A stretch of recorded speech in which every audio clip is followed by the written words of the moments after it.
The United States is accusing Venezuela of being a narco-terrorist state. But the United Nations is saying, no, no, no, they're not involved in drug trafficking in any large scale. Who is telling the truth? If you want to know that, you have come to the right video. Hello, I'm Ulf Ellingsson, doctor in physical geography, and for 15 years I have been an activist in the Venezuelan resistance movement. So let's see first what is going on here. As you see, the United States has a reward out for Diosdado Cabello, $25 million. For, this one is old, Nicolás Maduro, now it's $50 million. They are accusing Venezuela of being a major hub in international cocaine trafficking and of being involved in narco-terrorism. And a lot of people who have responded to my previous videos have said, no, no, no, that's not happening. Look at the UN report. So I did. And this is what I found. Here we have the report. This is from 2023, the last one, and it's based on interviews conducted in 2021. It seems to be a long one, so let me take this and pull it up so you can see which one it is. Global Report on Cocaine 2023. And here we have the table of contents, special points of interest, big picture, recent trends, established markets. Well, let's get into it a little bit. It's hundreds of pages, so I can't go into all of it. But, well, to make a long story short, what they are focusing here are some of the changes in the transport chain, like the cocaine going more towards the south, El Cono Sur in South America, and from there up to Africa and Europe, and where it's getting in, and a little bit of changes like that. And it's coming in Balkan a lot. They have Turkey here, but I might as well say it now, we know that they transport container-wise to Turkey. And they conclude that from Serbia, the disproportionate amount of the leaders, so the top level in the distribution in Europe, are from Serbia and neighboring areas speaking the same language. And more and more coming in through Africa also. And of course, to Africa, they can transport it in these speedboats over the Atlantic. It's possible. Nowadays, with global satellite navigation and good weather forecasts, it's possible to go far out. But we think what they mainly do is to transport it out and reload it at sea to other vessels. Vessels that don't even go to a South American harbor, so that they're less subject to scrutiny when they arrive at their destination. So I went through all of this. I won't have you have to look at everything in this report, but I went through it and to see what was missing, because when you want to do propaganda, you have to see what is missing. And a very easy way to do it now when you have it like this, electronic form, is simply write up here, Venezuela. And search for it. And we see Venezuela mentioned only 4 times in this long report. This here, the first mention, says that Venezuela is a major point of departure for such flights. The narco flights they show the arrows from here up in the Guajira area towards Central America. This is another lie. This map is a lie, because the flights go from down here. So, and if we go on to the next mention, it's just in a table, the proportion of cocaine versus crack, nothing special. And the next mention is on a map, the name is on a map, wow, big surprise. And here it's mentioning Guajira coastal area in Colombia, which is neighbor to Venezuela. So basically it's mentioned once. Exactly 1 time, and it was a map that's showing erroneous data. What about that? So how can that be? Well, the explanation for that is rather simple. If we look at, remember there was an election last year in Venezuela, presidential election. And in that election, there was accusation of irregularities. Here is Venezuela in red. I think you can hardly see it there. I think I have to turn off the satellite in the background. Yeah, here we have Venezuela. And the countries that agreed with the re-election of Nicolás Maduro are in red here. Nicaragua, no surprise. Cuba, no surprise. And the other two here, Honduras and Bolivia, are also close leftist allies. And we have, of course, Russia, Belarus. We have Serbia, where all of those drug trafficking people were from, remember?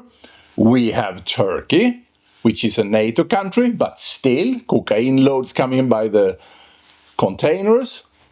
And we have Iran, obviously, and a number of African countries. And North Korea didn't say anything, but that's an ally too. And China. So, and then we look at who were neutral, because the one who is silent in the face of atrocities like this is basically taking the side of the bully. So we have Brazil, Colombia, and Mexico as the big ones. 3 countries heavily involved in the cocaine trafficking. Also, Brazil, according to the UN report. Mexico, we all know. And Colombia, because that's where the biggest part of the cocaine in the world is grown. The others being here, Bolivia and Peru.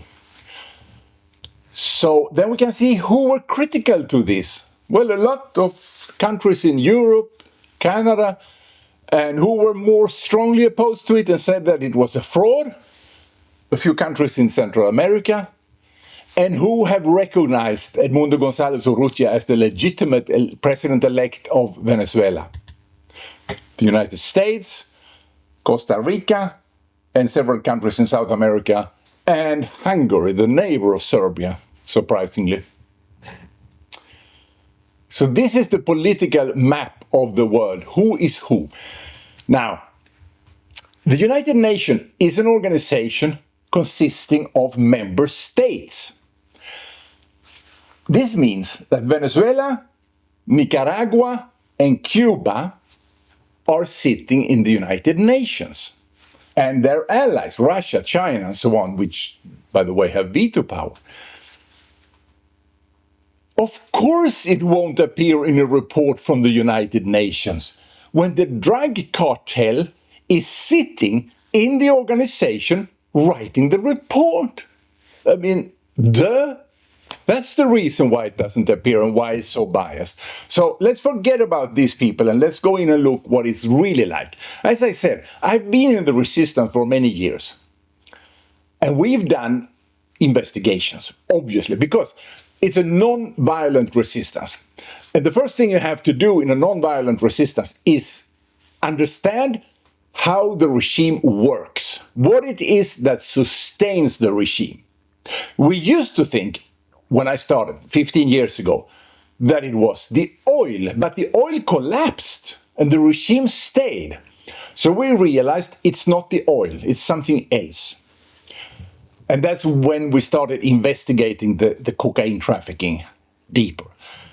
And we got a lucky break in 2018 when the bodyguard of the president of Congress, Diosdado Cabello, contacted the resistance and asked for help to flee the country because he had come to know that his boss had ordered a hit job on him and he had already killed all the other bodyguards, his colleagues in the same group. He was the last one surviving. And we helped him out. And I did that through my NGO, Fuerza de Paz Venezuela, the Venezuelan Peace Force. So we got him out from Venezuela and smuggled him overland down to Lima, Peru, and had him hidden there. By coincidence, just like now, it was a Trump shutdown. So we couldn't hand him over to the Americans because there was nobody to answer the phone. And meanwhile, the regime, Diosdado Cabello, was trying to have him murdered and had a high reward on his head. And people were all the time just a couple of days behind us when we moved him from safe house to safe house. But while we were doing that, we interrogated him about everything he knew. And I put that in a database, which I had stored away in a safe place. But I'm going to show you some of the things, just a few of the details, to show you what's going on here. So let's zoom into Venezuela and see what can I put for an overlay. The satellite image, and we take away that, although I think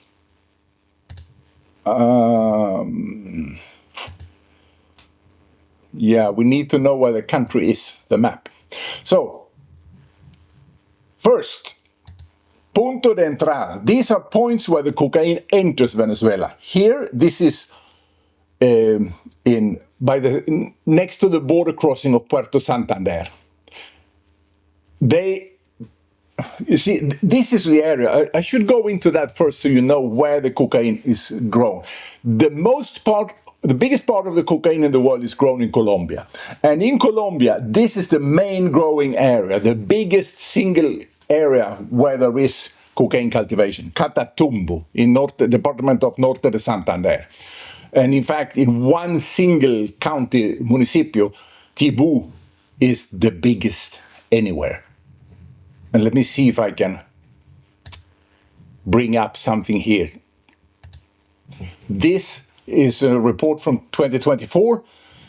And here it says, El Pueblo de Colombia, the village, the municipio in Colombia, the town in Colombia with most coca in the world. That's Tibú. And this is on the road.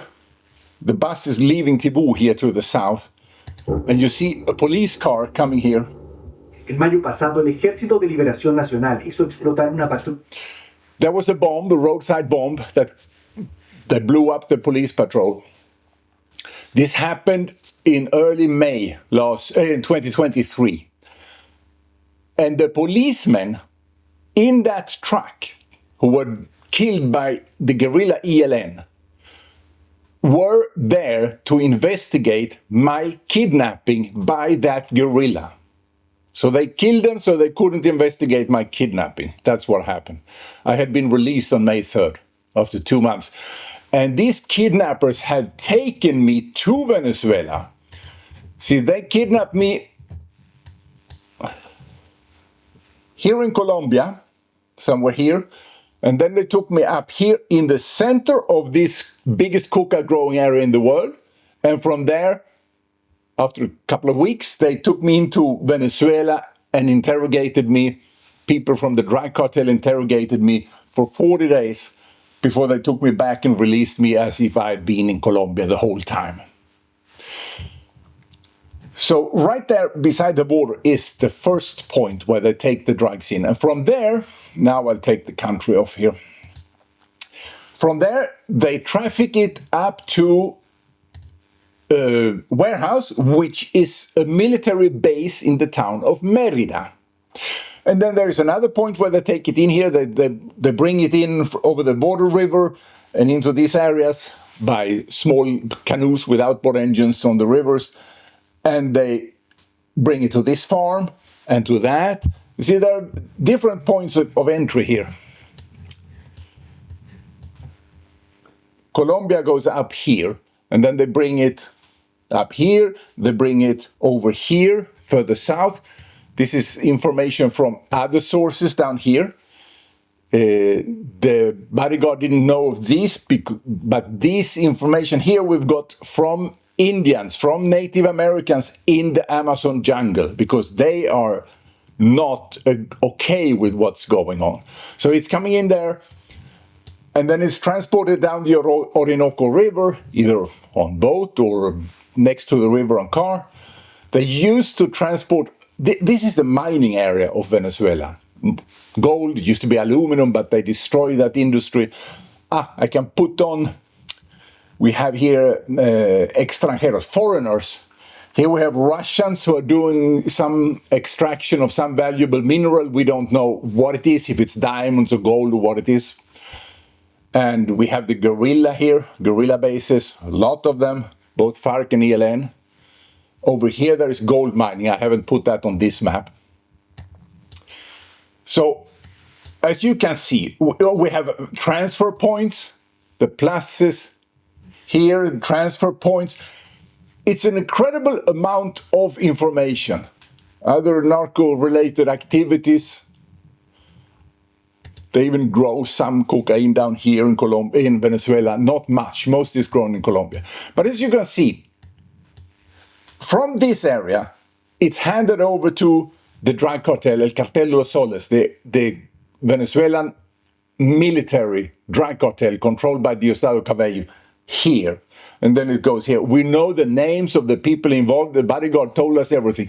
The contact person in Colombia. And by the way, the president, the illegitimate president of Venezuela, is from Catatumbo, from the area of ELN, from the heart of the ELN guerrilla. He went to school in Ocaña, which is their heartland. His father's name is on the wall in the school. And he was always a leftist. So he grew up there in the guerrilla area. The last surviving armed rebellion in the Americas, which was founded with the help of Cuba, by the way, in the early 60s.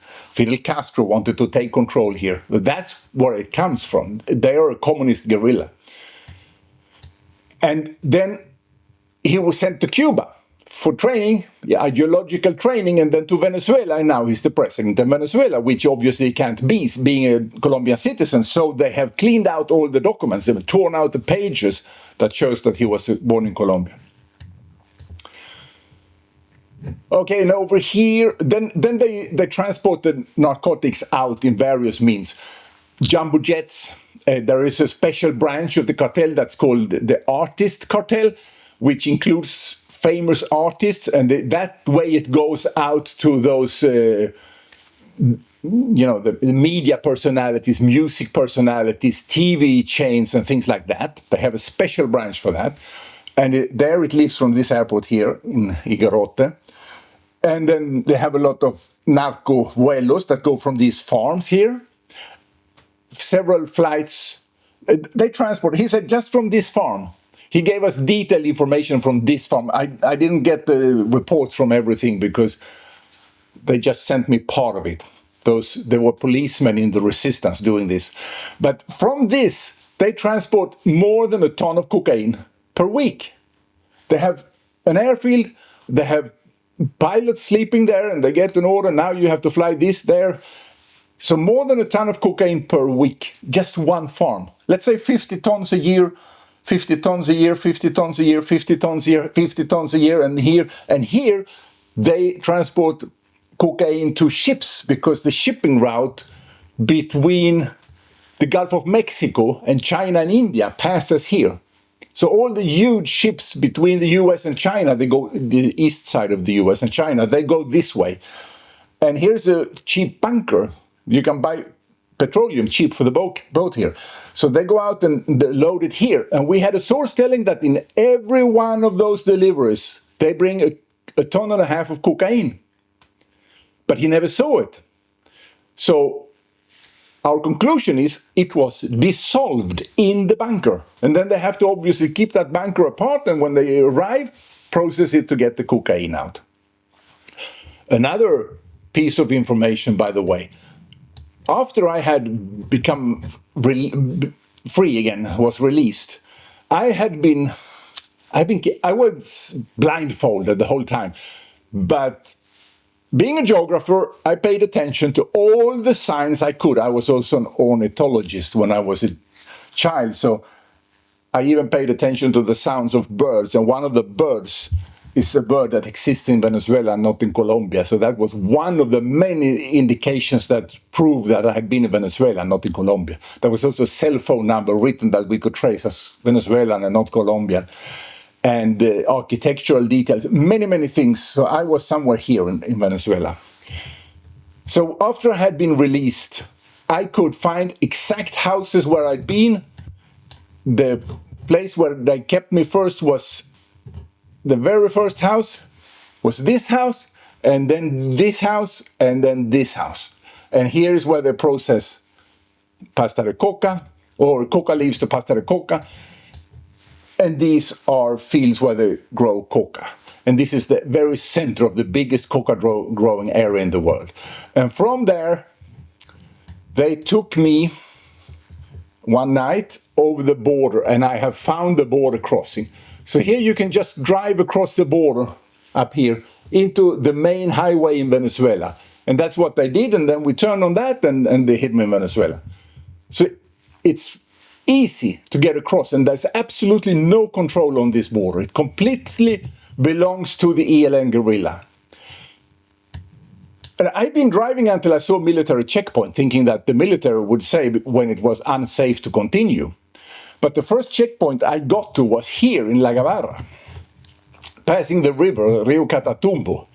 The checkpoint is right here. And he told me, you can't go any further. He said, okay. I said, is the guerrilla? Yes, the guerrilla there. Yes, he said. Okay, I need to call my boss, he said. Do you have your passport? Okay. So he called his boss, right?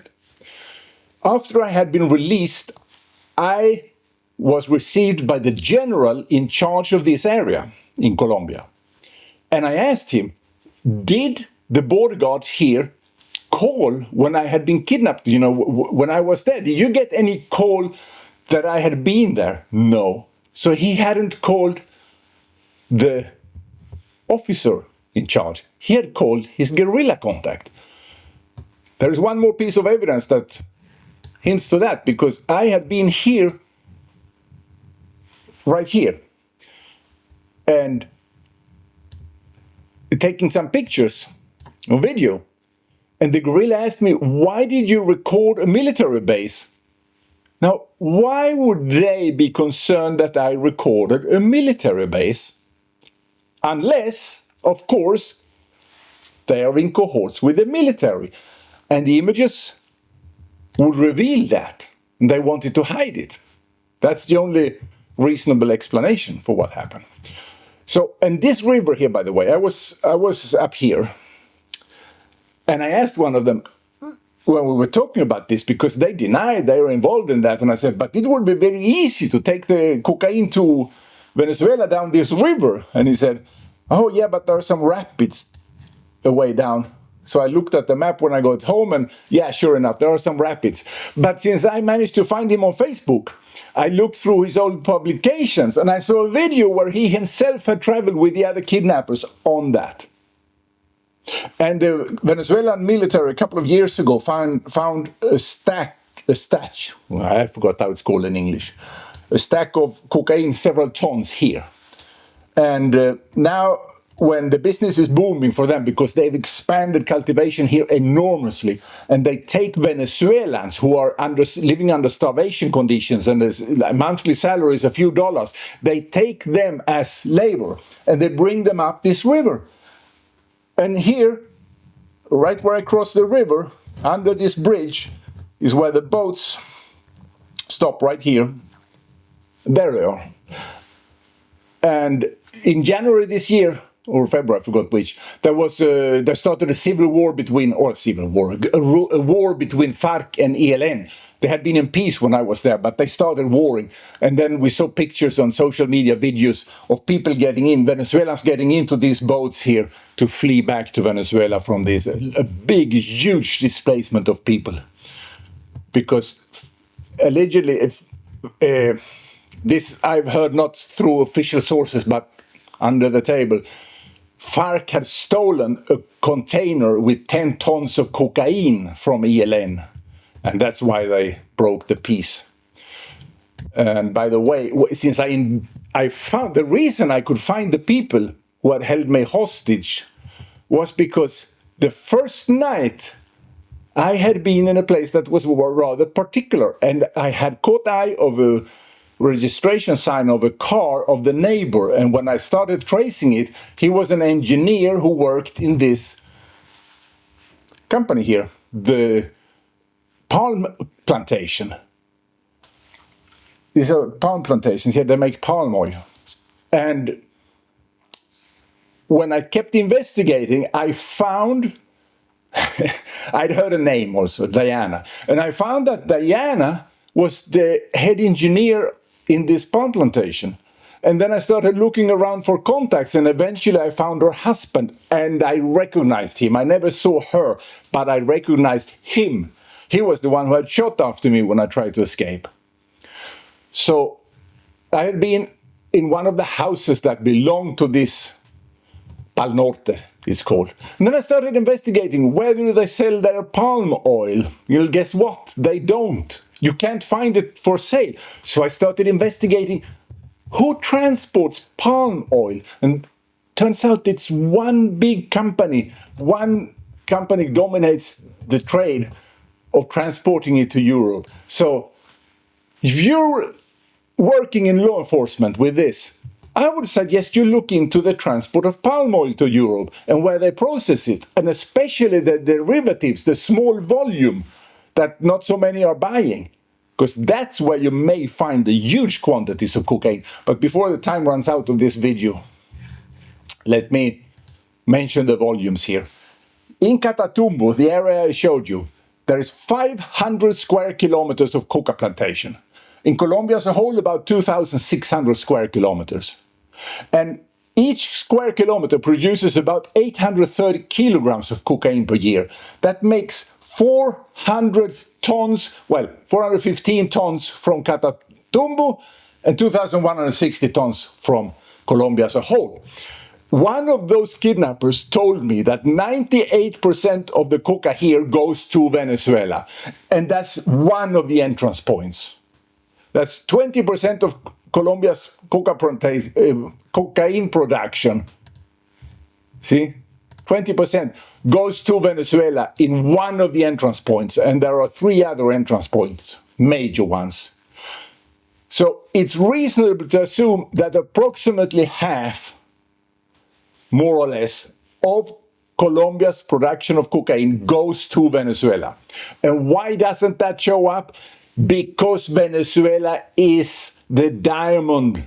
It's the diamond, it's the jewel for them. And these countries, Cuba, Russia, they do everything to hide this fact because that's their crown jewel. That's why it doesn't show up in the UN report. But make no mistake, this regime has committed crimes against humanity, genocide, 200 to 300,000 people they have starved to death by withholding food. And they have forced 8 million people into exile, which is also a form of ethnic cleansing. And the regime is controlled from Cuba. So they are doing it as a foreign invader against the Venezuelan people.